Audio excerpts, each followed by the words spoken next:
Le coup de tocsin.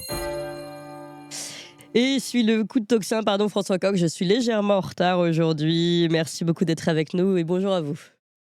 Bonjour Clémence, bonjour à tous. Merci encore, je rappelle le titre de vos livres: L'impératif démocratique, de la crise de la représentation aux gilets jaunes et La chimère de Macron contre la souveraineté populaire aux éditions Éric Jamet. Alors, quelle est votre analyse du jour? Bah écoutez, d'habitude je vous parle de la petite politicaillerie quotidienne en France, du petit jeu de théâtre d'ombre. Écoutez, je vais y revenir à ces questions-là, mais je vais essayer de prendre un petit peu de hauteur et de mettre tout cela en regard avec des choses autrement plus importantes qui sont les transformations de la grande reconfiguration du monde. Alors je sais que sur Toxin, beaucoup passent pour analyser tout ça, ce basculement d'un monde que jadis on présentait comme tripolaire. Maintenant que l'Union européenne est déclassée, il ne serait plus que bipolaire entre les États-Unis et la Chine. On voudrait nous dire qu'il y aurait un monde multipolaire. Moi, mon analyse, c'est qu'il y a un monde apolaire, c'est-à-dire que la plupart des pays sur cette planète ne veulent se raccrocher de manière spécifique à quelques blocs que ce soit. Ils veulent bien les picorer à gauche et à droite, mais au nom de leurs intérêts et de leur souveraineté, ils ne veulent pas être affiliés, assignés à résidence à qui que ce soit. Bon, mais ce n'est pas l'objet de mon discours. Ce que je voudrais dire aujourd'hui, c'est que dans ce moment de grande reconfiguration du monde, on a eu une offensive extrêmement puissante la semaine dernière, une offensive états-unienne qui s'est déroulée sur deux plans, à la fois d'un côté par la parole du futur président, monsieur Trump, on se rappelle de ses propos sur Panama, sur le Groenland, sur le Canada, Ouais. et puis également par la voix d'Elon Musk, qui n'est plus simplement un grand industriel, mais qui est un futur haut responsable de l'administration américaine. Et donc, je pense à ses propos, notamment sur l'Allemagne, sur M. Scholz et sur l'AfD, ou ses propos sur le Royaume-Uni. Et je m'interroge sur la façon dont cette offensive, parce que c'en est une, a pu se déployer comme un rouleau compresseur, sans rencontrer finalement aucune résistance, notamment du côté européen, alors même que c'est nous qui étions quand même les premiers ciblés. Alors, puisque je m'interroge, ben, il a fallu remarquer d'abord qu'il y avait une drôle de coïncidence.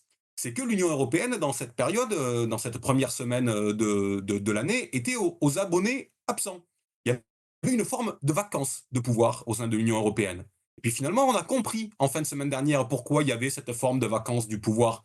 On nous a dit, la Commission européenne nous a dit, pendant plusieurs jours, que Madame von der Leyen travaillait de chez elle. Et puis finalement, ils ont été obligés d'avouer ce qui est un mensonge, à savoir qu'elle a été hospitalisée pendant plus d'une semaine pour une pneumonie sévère. Et donc, on a un mensonge officiel qui vise à cacher une vacance du pouvoir au sein de l'Union européenne qui a derrière des conséquences politiques. Et bien sûr, quand Madame von der Leyen n'est pas là, plus rien ne se passe, parce que qui est-ce qui est en charge de la politique extérieure au sein de l'Union européenne? C'est Kaja Kallas, vous savez, la haut-commissaire estonienne en charge des relations extérieures, qui n'est jamais que la voix de son maître, c'est pour ça qu'elle a été placée là par Madame von der Leyen, et qui est tout autant pro-américaine qu'elle est anti-russe, c'est dire. Donc on a eu cette absence de parole au sein de l'Union européenne. Et encore, j'allais dire, peut-être qu'il valait mieux, parce que quand la parole a été reprise par Madame von der Leyen quand elle est revenue aux affaires jeudi dernier, ça a été pour se remettre dans la roue des États-Unis et finalement pour prendre la place habituelle de paillasson états-unien. Qu'a dit Madame von der Leyen dans son communiqué jeudi soir? Je la cite. Elle a rappelé que les États-Unis sont l'un de nos partenaires les plus proches. Très bien.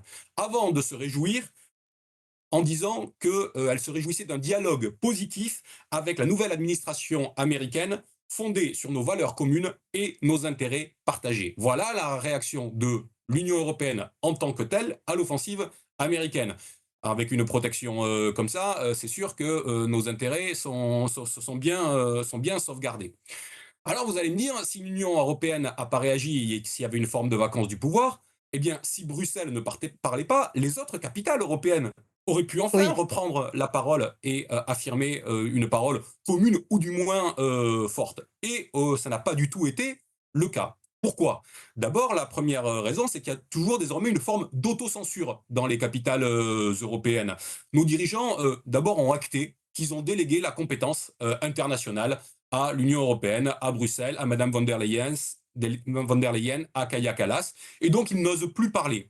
Et quand il parle, eh bien, il voit bien que finalement, cette parole ne pèse plus parce qu'il ne pèse plus au sein de la commission. Vous avez vu que les portefeuilles des uns et des autres ont été réduits et que justement, ces nouveaux portefeuilles dans la nouvelle commission von der Leyen ont été attribués à des pays de moindre poids que Madame von der Leyen à sa main. Et ce n'est d'ailleurs pas un hasard si les seules paroles qu'on a entendues sur le sujet venant de l'Union européenne au sens large étaient celles des anciens commissaires qui ont été éjectés et qui cherchent à prendre une revanche sur la Commission. Donc les capitales n'ont pas parlé fort. Et quand elles ont parlé sous la forme d'une énorme cacophonie qui traduisait l'absence de leadership. Quand je dis énorme cacophonie, ça veut dire qu'il y a ceux qui bombaient le torse, là, comme M. Macron, qui était en train de dénoncer une internationale réactionnaire, ce sont ses termes.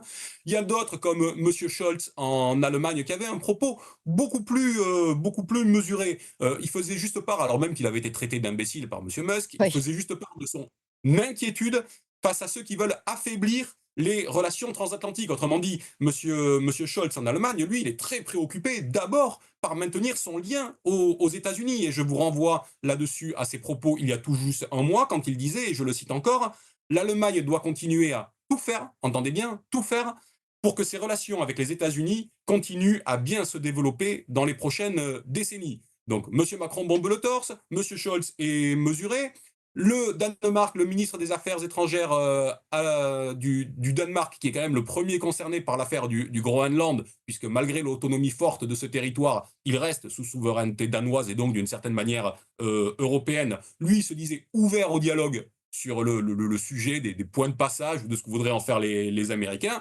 Quant à l'Italie, elle faisait preuve, elle, d'une très grande bienveillance. On sait que Madame Meloni sera invitée à Washington dans quelques jours. Et elle parlait simplement à propos du Groenland d'un message adressé à d'autres puissances, c'est-à-dire à la Chine, pour minimiser un petit peu le sujet. Mm. Donc cette cacophonie, elle traduit une absence de leadership au Oui. sein de l'Union européenne. Autrement dit, il n'y a aucune expression forte qui émerge, car, et j'en reviens à la petite politique, à la petite politique aillerie, il n'y a aucune expression forte qui émerge, car chaque pays est immobilisé, il est figé, il est tétanisé par le spectre de la démocratie minoritaire. Et il faut mettre en regard cette offensive américaine avec le fait que les pays européens et la plupart des pays qui sont en face aujourd'hui sont immobilisés. La France, qui se débat avec son gouvernement résiduel et intérimaire, qui est en train de préparer et de chercher un vote du budget avec une coupe dans les dépenses publiques qui sera de 50 milliards, là où dans le gouvernement Barnier c'était de 60 milliards, et alors que c'est sur ce sujet que le gouvernement Barnier est tombé et que la baisse sur les services publics et sur les services d'intérêt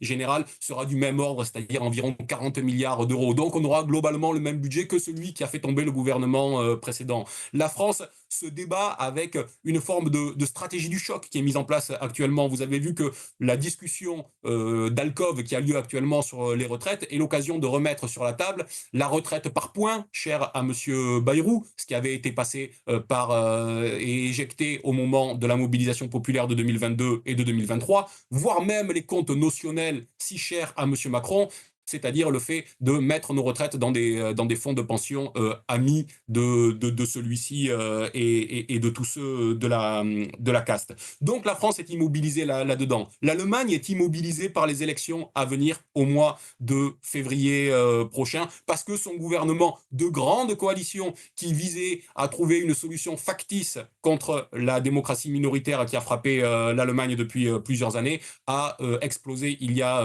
quelques semaines. Le Danemark est dirigé par un gouvernement de grande coalition avec des sociodémocrates, avec des modérés, avec le Parti libéral, donc quelque chose de totalement hétéroclite. Et même cela, pour faire face à la démocratie minoritaire, n'a qu'une voix de majorité.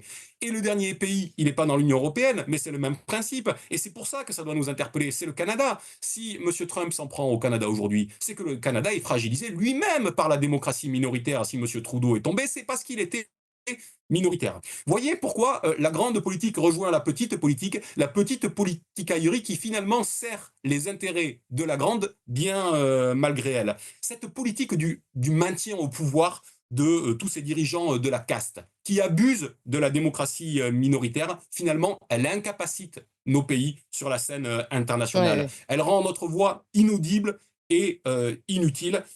faute de légitimité de nos dirigeants. Alors, ben, écoutez, comme chaque semaine, quousque tandem, abutere patientia nostra, comme disait le grand Cicéron dans les cantilinaires, combien de temps vont-ils abuser ainsi de notre patience? Eux sont prêts à attendre bien longtemps. Toute cette caste partage les intérêts, d'une certaine manière historique, de ceux qui voulaient faire de l'Europe un comptoir américain, comme nous le rappelait Paul Valéry au début du XXe siècle. Mais ils devraient prendre conscience, comme nous l'a dit Emmanuel Todd la semaine dernière dans une interview, que finalement les Américains n'ont que mépris pour notre servilité. Merci beaucoup François Coq pour cette analyse qui nous permet en effet de bien comprendre ce qui se passe et pourquoi peut-être Donald Trump et Elon Musk s'en prennent particulièrement en ce moment à l'Europe et au Canada. Vous avez eu raison de le signaler. J'aimerais bien savoir comment vous parlez à vos étudiants, vos élèves. Est-ce que vous leur parlez en latin aussi? Combien de temps allez-vous abuser de ma patience?